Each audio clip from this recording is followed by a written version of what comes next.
বিসমিল্লাহির রহমানির রহিম। পুলিশ সপ্তাহ উপলক্ষে আয়োজিত আজকের এই অনুষ্ঠানে উপস্থিত সম্মানিত মাননীয় স্বরাষ্ট্রমন্ত্রী, উপদেষ্টাবৃন্দ, ইন্সপেক্টর জেনারেল অফ পুলিশ এবং পুলিশের ঊর্ধ্বতন কর্মকর্তাবৃন্দ, আসসালামু আলাইকুম। পুলিশ সপ্তাহের দ্বিতীয় দিনে আজকে আবারও আপনাদের সাথে আমার কথা বলার সুযোগ হলো। পুলিশ প্রশাসনের কাছে বর্তমান সরকার কি ধরনের প্রত্যাশা করে সেটি গতকাল যে অনুষ্ঠানটি ছিল আমাদের, সেখানে আমি আপনাদের সামনে কম বেশি তুলে ধরেছি। কিছু হয়তো একটু ডিফারেন্ট কিছু বলার চেষ্টা করব আজকে, আবার গতকাল যা বলেছি তার মধ্যে থেকেও কিছু কিছু জিনিস তুলে ধরতে চাইব, যেগুলো আমার কাছে গুরুত্বপূর্ণ মনে হয়েছে। বেশি গুরুত্বপূর্ণ সবগুলোই ছিল, বাট বেশি গুরুত্বপূর্ণ যেগুলো। অফিসারবৃন্দ, আমরা সমৃদ্ধ, স্বনির্ভর, গণতান্ত্রিক, নিরাপদ, মানবিক একটা বাংলাদেশ গড়তে চাই। আপনি ইউনিফর্মের বাইরে গিয়ে আমার এই কথার সাথে একদম একমত পোষণ করবেন, এবং আমি বিশ্বাস করি একজন নাগরিক হিসাবে, এবং আমি বিশ্বাস করি ইউনিফর্মের থেকেও আপনি একজন মানুষ হিসাবে এই কথাগুলো বা এই কথার যে প্রতিফলন সেটি আপনিও চাইবেন একজন বাংলাদেশী হিসাবে। কথাটা শুধু একটা স্লোগান নয়, আমরা এই আকাঙ্ক্ষা বাস্তবায়ন করতে চাই, এবং আমরা সকলেই জানি কষ্ট হলেও, ডিফিকাল্ট হলেও, আমাদের অনেক ডিফিকাল্টিজ আছে, তারপর এটি বাস্তবায়ন করা কিন্তু সম্ভব ইনশাল্লাহ। এবং এটা বাস্তবায়নের জন্য প্রথমেই যেটা প্রয়োজন সেটা স্বরাষ্ট্রমন্ত্রী উনি উল্লেখ করেছেন ওনার বক্তব্যে, সেটা হচ্ছে দেশের আইন শৃঙ্খলার নিয়ন্ত্রণ, জনগণের শান্তি এবং নিরাপত্তা বজায় রাখা। আজকে আপনারা যারা এই ঘরে উপস্থিত আছেন, এই মুহূর্তে সারা দেশের মাঠ পর্যায়ে আইন শৃঙ্খলা নিয়ন্ত্রণের ক্ষেত্রে কিন্তু আপনারা সরাসরি ভূমিকা রাখেন এবং রাখছেন আপনারা। সুতরাং আপনাদের উপরে যে অর্পিত দায়িত্ব, এই দায়িত্বটা যদি সফলভাবে পালনের সক্ষমতার পরিচয় দেন, আমি বিশ্বাস করি যেই কথাটা বলছিলাম যে একটি নিরাপদ মানবিক বাংলাদেশ, বর্তমান সরকারের নিরাপদ বাংলাদেশ প্রতিষ্ঠার পথে এক ধাপ আমরা এগিয়ে যেতে সক্ষম হব।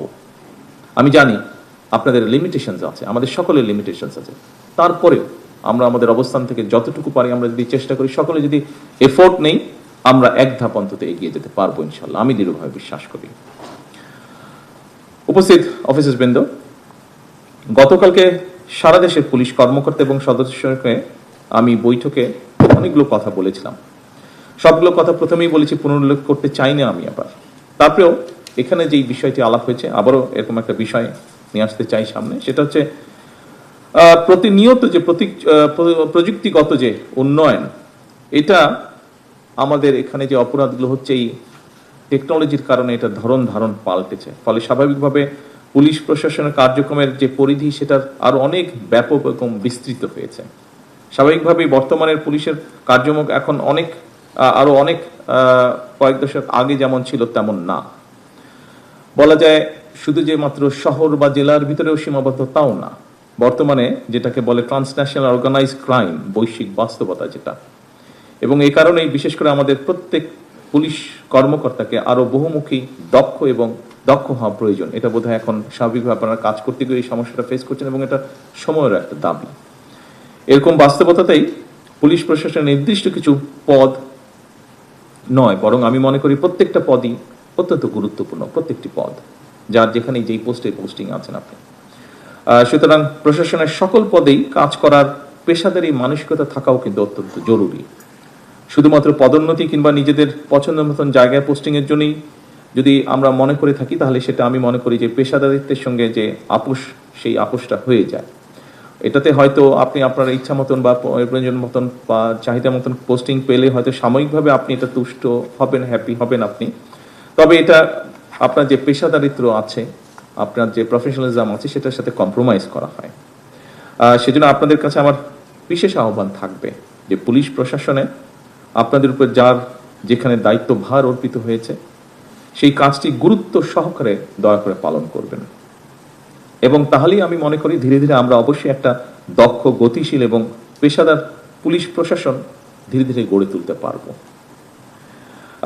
এক্ষেত্রে একটা কথা আমি উল্লেখ করতে চাই, একটা সরকার যেমন চিরস্থায়ী নয়, আমরা 5 বছরের জন্য নির্বাচিত হয়েছি, চিরস্থায়ী নই আমরা, এটা অতীতেও বিভিন্ন সময় প্রমাণিত হয়েছে, পৃথিবীর সব দেশে এটা প্রমাণিত। ঠিক একইভাবে কিন্তু জনপ্রশাসন কিংবা পুলিশ প্রশাসনের কোনো পদ কিন্তু কারোর জন্যই চিরস্থায়ী নয়। আজকের এই সভাতে সেফ একটা আনুষ্ঠানিকতা হিসাবে যদি আমরা দেখি তাহলে বোধহয় সেটা ঠিক হবে না, বরং এই সভাটা আজকের হয়ে উঠুক। আপনারা এখানে এসেছেন, সময় দিয়েছেন, আমরা প্রায় 2 ঘন্টা ধরে এই অনুষ্ঠানে বসে আছি। কাউকে কাউকে দেখছি একটু ক্লান্ত হয়ে ঝিমুনির মধ্যেও চলে গিয়েছেন, কিন্তু স্বাভাবিকভাবেই আমরা চাই না যে এটা শুধু একটা অনুষ্ঠানের মধ্যে সীমাবদ্ধ থাকুক, বরং এই অনুষ্ঠানটি যে আগামী দিনের পথ নির্দেশনার একটা গুরুত্বপূর্ণ অঙ্গীকারের একটা মুহূর্ত হোক আমাদের এই অনুষ্ঠানটি আজকে।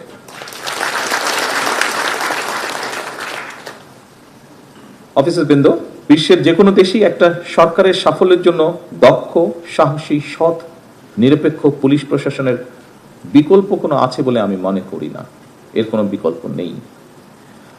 বিপদে পড়লে, যেটি মিনিস্টার সাহেব উল্লেখ করেছেন ওনার বক্তব্যে, গতকালকেও আমি আমার বক্তব্যে বলেছিলাম, আবারও আমি তুলে ধরতে চাই কথাটা, যে বিপদে পড়লে একজন সাধারণ মানুষ কেন, যে কোনো মানুষ, একজন লয়ার হোক, ডাক্তার হোক, ব্যবসায়ী হোক, একজন আপনার যে কোনো পেশার মানুষই কিন্তু প্রথমেই কিন্তু আপনাদের কাছে যায়, অর্থাৎ তার যে এলাকায় লোকাল থানা, পুলিশ থানা, সেখানেই যায়।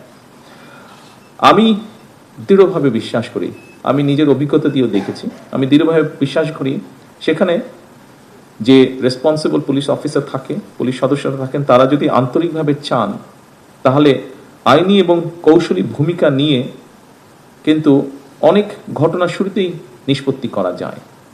এবং গত বিশেষ করে 5 তারিখের পরে এরকম অনেকগুলো প্রমাণ কিন্তু আপনারা রেখেছেন। কৌশলীভাবেও কিন্তু আমরা অনেক জিনিস, অনেক সিচুয়েশন ট্যাকল করতে পারি আমরা কৌশলীভাবে। পুলিশের কার্যক্রমের উপরে পুলিশের আস্থা এবং নির্ভরতার সৃষ্টি হলে আমি মনে করি একটা যে নতুন সমস্যা তৈরি হচ্ছে বা হয়েছে, বিশেষ করে 5ই আগস্টের পরে মব ভায়োলেন্স, এই জিনিসটাকে খুব সুন্দরভাবে ট্যাকল করা সম্ভব হয়। যা মাত্র আমি উল্লেখ করছি, আপনারা গত 1.5-2 বছরের মধ্যে, 1.5 বছর, বিশেষ করে 5ই আগস্টের পর থেকে এরকম অনেকগুলো ইনস্টেন্স আছে যেখানে আপনারা ম্যানেজ করেছেন বিষয়গুলো খুব সুন্দরভাবে।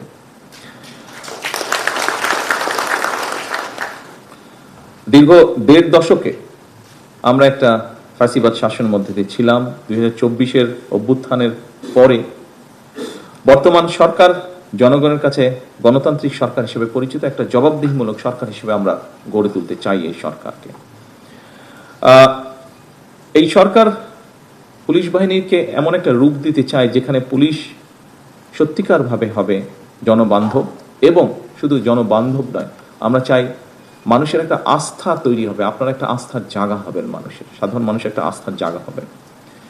যে কোনো দেশেই সাধারণত জনগণ পুলিশ প্রশাসনকে সরকারের মিরর বা আয়না হিসাবে কিন্তু চিন্তা করে। কারণ এই যে একটু আগে বললাম, মানুষ বিপদে পড়লেই আপনাদের কাছে প্রথমেই যায়, দুটো জায়গায় যায় মানুষ তার বিপদের টাইপ হিসাবে। মেডিকেল সমস্যা হলে অবশ্যই ডাক্তারদের কাছে যায়, বাট আর যে কোনো বিপদের সময় পড়লেই কিন্তু আপনাদের কাছে যায়, এবং আপনাদের যে রেসপন্সটা থাকে সেটার উপরেই কিন্তু অ্যাকচুয়ালি মানুষ প্রথমেই ধরে নেয় যে আচ্ছা সরকারটা কেমন।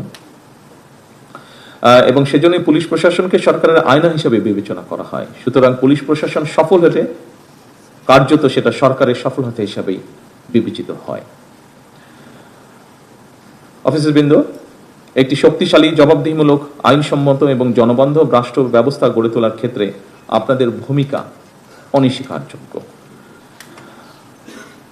বর্তমান সরকার, গতকাল আমি বলেছি, এর আগেও বলেছি, মিনিস্টার সাহেব তার বক্তব্যে একটু আগে উল্লেখ করেছেন, সরকার দুর্নীতি, সন্ত্রাস এবং দুঃশাসনের বিরুদ্ধে আমরা আপোষ করতে চাই না, কম্প্রোমাইজ করতে চাই না। আমরা দুর্নীতি, সন্ত্রাস নিয়ন্ত্রণে অনেক সময় আমরা দেখেছি আপনাদেরকে একটা সমস্যার সম্মুখীন হতে হয়।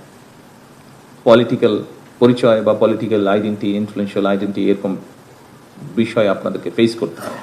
আমি পরিষ্কারভাবে আপনাদের সামনে আজকের এই অনুষ্ঠানে বলতে চাই যে দুর্নীতি, সন্ত্রাস নিয়ন্ত্রণে ব্যক্তির রাজনৈতিক পরিচয় নয়। যে বা যারা অপরাধে লিপ্ত হবে তাকে আপনারা অপরাধী হিসেবেই বিবেচনা করবেন।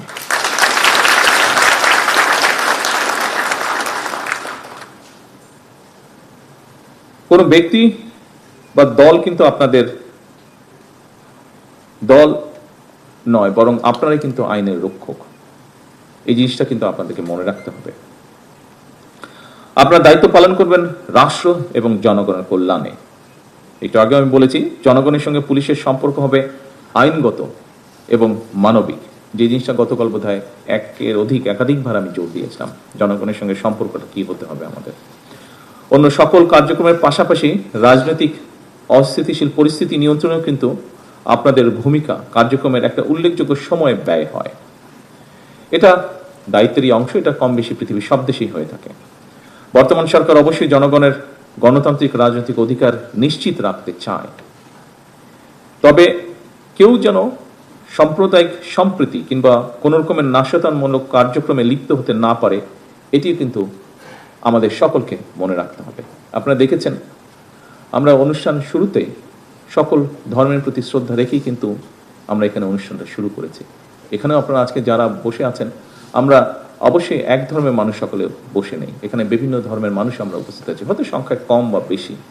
সেজন্যই যে সাম্প্রদায়িক যে সম্প্রীতি, এটি এই জন্যই আমাদেরকে বজায় রাখতে হবে, কঠোরভাবে এটিকে আমাদের এনশিওর করতে হবে।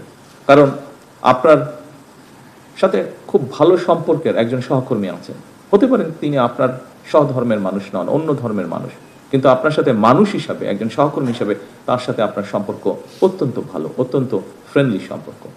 সেই মানুষের কথা বিবেচনা করেই আপনাকে এই দায়িত্বটি পালন করতে হবে।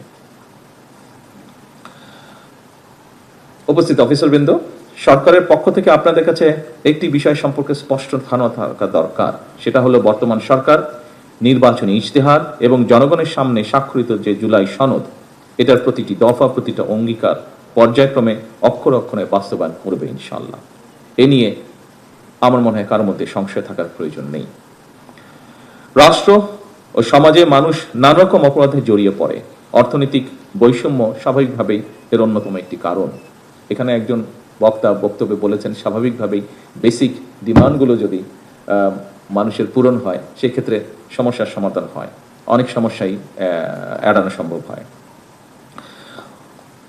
সম্মানিত অফিসারবৃন্দ, বর্তমান সরকার রাষ্ট্র পরিচালনার দায়িত্ব নেবার পর বিভিন্ন শ্রেণী পেশার মানুষের মধ্যে অর্থনৈতিক বৈষম্য দূর করে দেশের নাগরিকদেরকে একটা সামাজিক অর্থনৈতিক নিরাপত্তা বেষ্টনী নিশ্চিত করতে আমরা বিভিন্ন রকম উদ্যোগ গ্রহণ করেছি। আপনারা বিভিন্ন মিডিয়ার মাধ্যমে, পত্রপত্রিকার মাধ্যমে যা এর মধ্যে দেখেছেন, মিনিস্টার সাহেব ওনার বক্তব্যে উল্লেখ করেছেন। আমিও একটু উল্লেখ করতে চাই, এর অংশ হিসাবে সরকার বিভিন্ন শ্রেণী পেশার মানুষের অর্থনৈতিক ক্ষমতা নিশ্চিতকরণ করতে কৃষক card, family card, sports card, আমরা এগুলো ইন্ট্রোডিউস করেছি, আপনারা দেখেছেন এগুলো। একই সাথে আমরা দেশের যারা আমাদেরকে ধর্মীয় গুরু বা আমরা যাদেরকে ধর্মীয় বিষয়ে আমরা যাদের সাথে কনসাল্ট করে থাকি, সে সকল ব্যক্তি, যেমন মসজিদের ইমাম সাহেব আছেন, মুয়াজ্জিম সাহেব আছেন, এছাড়াও অন্য ধর্মেও যারা ধর্মীয় গুরু আছেন, তাদেরকেও আমরা একটা সম্মানী ভাতা দেওয়ার কার্যক্রম তাদের মধ্যে আমরা শুরু করেছি।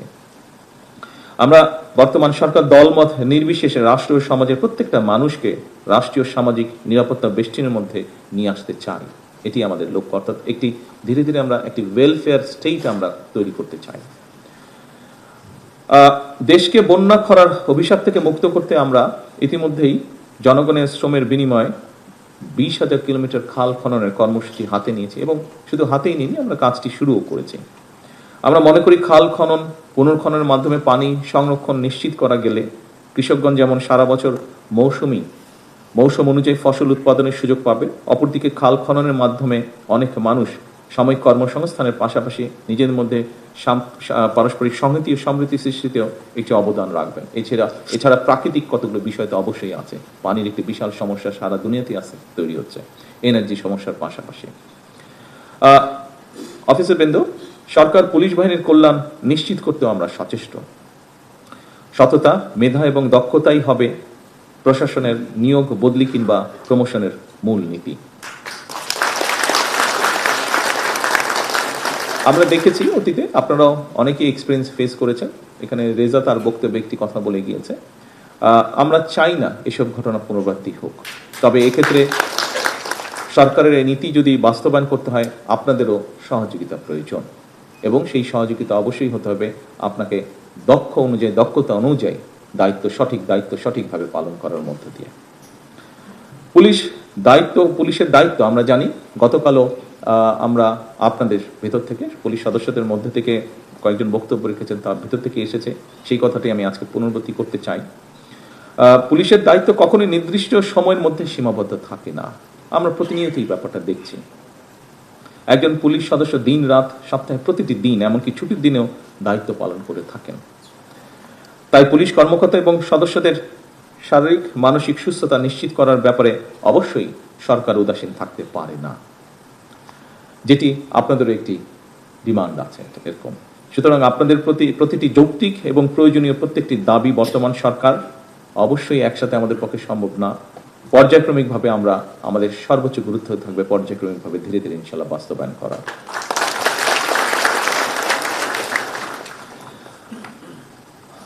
সকল উপস্থিতিবৃন্দ, অফিসারবৃন্দ, দেশের জনগণ সরকারকে কিভাবে দেখে বা মূল্যায়ন করে এর অনেকটাই কিন্তু নির্ভর করে আপনাদের আচরণের উপরে, বিশেষ করে মাঠ পর্যায়ে যারা আপনারা কাজ করেন, আপনাদের আচরণের উপরে, কার্যক্রমের উপরে। সুতরাং রাষ্ট্র আপনাদের কাছে সততা, দক্ষতা, সেবা, ন্যায়প্রণতা, পেশাদারিত্ব ও মানবিকতা অবশ্যই আশা করে। যথাসম্ভব এসব গুণগুলো অর্জন করতে পারলেই আপনারা নিজেরাই যে স্লোগান আজকে তৈরি করেছেন আজ এইবারকার পুলিশ সপ্তাহে, আমার পুলিশ আমার দেশ সবার আগে বাংলাদেশ, আমি মনে করি তাহলেই ধীরে ধীরে পর্যায়ক্রমিকভাবে এই স্লোগানটি সার্থক এবং সফল হবে। উপস্থিত অফিসারবৃন্দ, আমার এখন বক্তব্যের শেষ পর্যায়ে আমি নিয়ে এসেছি। আমি বুঝতেই পারছি স্বাভাবিকভাবে আমার নিজেরও হয়, বেশি লম্বা মিটিং হলে কিছুটা ধৈর্যচ্যুতির একটা কারণ থাকে। 2 ঘন্টা হয়ে গিয়েছে আমাদের। এখানে একটি বিষয় আমি পরিষ্কারভাবে আপনাদের সামনে তুলে ধরতে চাই, বা আমার কিছু বিষয় আপনাদের সাথে আমি শেয়ার করতে চাই। সেটি হলো, আমার বক্তব্যে আমি উল্লেখ করেছি আমরা রাজনৈতিকভাবেও, সংসদেও, বিভিন্ন জায়গায় আমরা আমাদের অবস্থান থেকে, অর্থাৎ সরকার বা আমরা যারা সরকারি সরাসরিভাবে কাজ করছি, আমরা সংক্ষিপ্তভাবে একটি চিত্র বিভিন্ন জায়গায় আমরা তুলে ধরি। সেটি হচ্ছে, বর্তমান সরকার স্বাভাবিকভাবে যখন দায়িত্বভার গ্রহণ করেছে, আমরা প্রায় প্রত্যেকটি সেক্টর খুব ভঙ্গুর অবস্থায় পেয়েছি। একটি যুদ্ধবিধ্বস্ত দেশে যখন দেশের জনগণ যখন যাত্রা শুরু করে, যুদ্ধবিধ্বস্ত দেশে সরকার যখন যাত্রা শুরু করে, সেরকম একটা অবস্থার মধ্যে আমরা এই দেশটিকে পেয়েছি। স্বাভাবিকভাবেই বর্তমানে দায়িত্ব থাকার কারণে আপনাদের সাথে যেরকম সরাসরি কথা বলার সুযোগ হচ্ছে, আপনাদের বিষয়গুলো জানার সুযোগ হচ্ছে, স্বাভাবিকভাবে আপনি আর্মির কথা বলেন, নেভির কথা বলেন, এয়ারফোর্সের কথা বলেন, অন্য প্রতিষ্ঠানের কথা বলেন, সেগুলোর ব্যাপারেও সরাসরিভাবে জানার সুযোগ হচ্ছে বা বিষয়গুলো দেখার সুযোগ হচ্ছে। একইভাবে স্বাস্থ্যের কথা বলেন, একইভাবে শিক্ষার কথা বলেন। অফিসারবৃন্দ, এখন আপনাদেরকে যেই কথাটি আমি বলতে যাচ্ছি, এই কথাটাই আমি আপনাদেরকে সেই জন্যই বলতে চাচ্ছি বা বলতে যাচ্ছি। আমি প্রথমে কাজটি করেছি বলেই আপনাদেরকে আমি বলতে যাচ্ছি। সেটি হচ্ছে, পত্রিকায় দেখেছেন আপনারা, নিউজটি এসছে, আমরা ক্যাবিনেটে সিদ্ধান্ত নিয়েছি যে ক্যাবিনেট সদস্য যারা আছেন তাদের জ্বালানি তেলের যেই অ্যালটমেন্ট আছে সেটি আমরা 30% কমিয়ে দিয়েছি। সরকারের যতটুকু সাশ্রয় হোক, সাশ্রয় হয়, যেটুকু সাশ্রয় হবে তাতে যে অনেক বড় কিছু হয়ে যাবে তা নয়, কিন্তু এইটুকু সাশ্রয়ের মাধ্যমে নবী করিম সাল্লাল্লাহু আলাইহি ওয়াসাল্লাম এর কাছে একজন মানুষ এসেছিল একটা কমপ্লেন নিয়ে যে তার ছেলে অনেক মিষ্টি খায়, সেটি কিভাবে কমানো যায়। নবী করিম সাল্লাল্লাহু আলাইহি ওয়াসাল্লাম তাকে 3 দিন পরে আসতে বলেছিলেন। নবী করিম সাল্লাল্লাহু আলাইহি ওয়াসাল্লাম খুব সম্ভবত নিজেও একটু মিষ্টি পছন্দ করতেন। উনি 3 দিন পরে যখন লোকটা আসলো, তখন নবী করিম সাল্লাল্লাহু আলাইহি ওয়াসাল্লাম বললেন যে তুমি গিয়ে বলো তোমার ছেলেকে মিষ্টি কম খেতে। বলে আপনি 3 দিন আগে বললেই হতো। ঘটনাটা আপনারা জানেন, যারা জানেন আপনারা সবাই ঘটনাটা জানেন। এই যে ক্যাবিনেট সদস্যরা ডিসিশন নিয়েছেন যে ওনাদের 30% তেল ওনারা কম ব্যবহার করবেন, আমি বলছি না যে আপনারা করবেন, আপনাদের ক্ষেত্রে সেটা সম্ভব না, সকল ক্ষেত্রে আপনাদেরকে সার্ভিস যেহেতু দিতে হয়। আমরা সেক্ষেত্রে এমার্জেন্সি যারা আছে, আপনারা যেমন এমার্জেন্সি মেডিকেল আছে, ফায়ার ব্রিগেড আছে, এরকম ক্ষেত্রে আমরা সেটিকে যেই সাসপেনশন দিচ্ছি সেটা আমরা উইথড্র করেছি। বাট অন্যান্য আরও অনেক ক্ষেত্রে কিন্তু এই বিষয়টি আপনারা অ্যাপ্লাই করতে পারেন, এই বিষয়টি আপনারা অ্যাপ্লাই করতে পারেন। আমার অবস্থান থেকে, আমি যেখানে অফিস করি সেখানে আমরা অনেক খরচ কমানোর চেষ্টা করেছি, অনেকাংশে আমরা করেওছি। এইটা করে আমি আপনাদেরকে বলতে চাচ্ছি, আপনাদের এরকম অনেকগুলো স্কোপ আছে যেখানে আপনারা করতে পারেন। অফিসারবৃন্দ, বিষয়টি হচ্ছে, আমরা চেলে তো চেতেই পারি আমরা যে এটা লাগবে, এটা লাগবে, ওটা লাগবে। তবে আমরা একটু অন্যভাবে তো চেষ্টা করলেও করতে পারি যে ঠিক আছে, আমি আমার রাষ্ট্রকে কি দিতে পারি, কতটুকু দিতে পারি। অবশ্যই আপনি সার্ভিস দিচ্ছেন, আপনি জান বাজি রেখেও সার্ভিস দিচ্ছেন, এখানে উপস্থিত প্রায় প্রত্যেকটি মানুষ জান বাজি রেখেও আপনি সার্ভিস দিচ্ছেন। এর বাইরেও কিছু তো আমরা দিতে পারি, যেই জিনিসটা না হলেই নয়।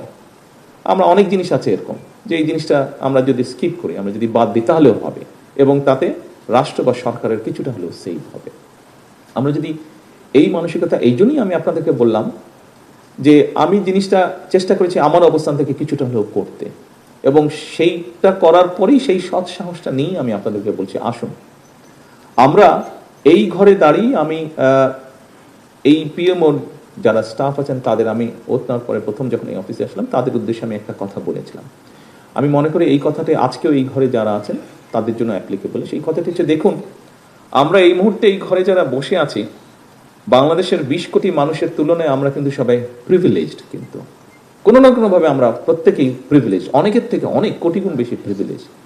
যেহেতু আমরা প্রিভিলেজড, আসুন না আমরা চেষ্টা করি কিছুটা হলেও যদি কম প্রিভিলেজ নেই, তাতে যদি কিছুটা আমরা প্রত্যেকে যদি একটু একটু করে ছাড় দেই, তাহলে কিন্তু অনেক বড় ছাড় হবে। কাজেই আজকে এই পুলিশ সপ্তাহ উপলক্ষে আপনারা যেরকম আপনাদের বিষয়গুলো উপস্থাপন করেছেন, সরকারের পক্ষ থেকে আমিও শুধু প্রধানমন্ত্রী হিসেবে নয়, যেহেতু আপনিও সরকারের জন্য কাজ করছেন, এই মুহূর্তে আমিও সরকারের জন্য কাজ করছি, সেজন্য আমি আপনাকে আমার একজন সহকর্মী হিসেবে কনসিডার করতে চাই। আপনার কাজও হচ্ছে জনগণের জন্য, আপনিও কাজ করছেন রাষ্ট্রের জন্য, আমিও কাজ করছি জনগণের জন্য, আমিও কাজ করছি রাষ্ট্রের জন্য। আমাদের লক্ষ্য উদ্দেশ্য একটি বেটার বাংলাদেশ তৈরি করা। কাজটা আমরা সমাপ্ত করতে পারবো না, তবে কাজটা আমরা যদি সকলে এক জায়গায় এসে দাঁড়াই, আমরা সকলে কাজটা শুরু করতে পারবো। ইনশাল্লাহ আমাদের পরবর্তী প্রজন্ম কাজটা ক্যারি আউট করতে পারবে, বয়ে নিয়ে যেতে পারবে।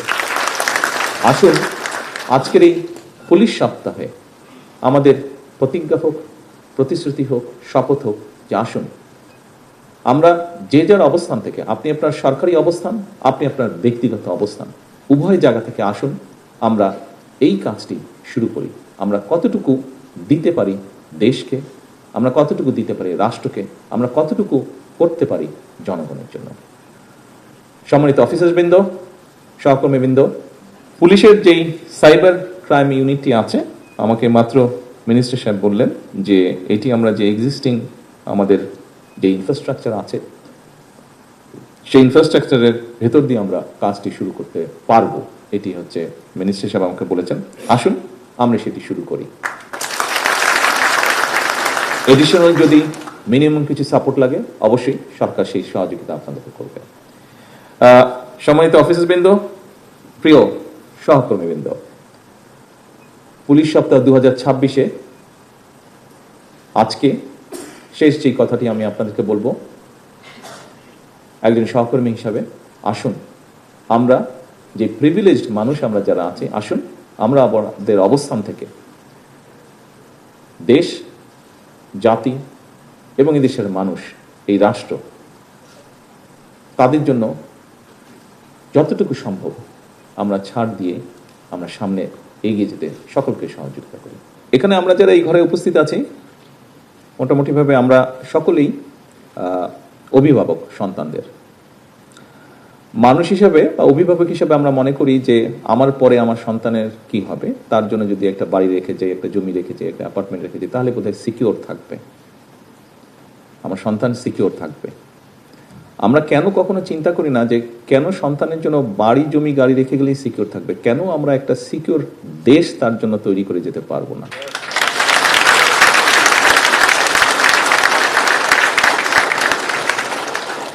আমরা যদি সকলে চেষ্টা করি, নিশ্চয়ই আমরা আমাদের সন্তানদের জন্য সিকিউর একটা দেশ তৈরির কাজে হাত দিতে পারবো।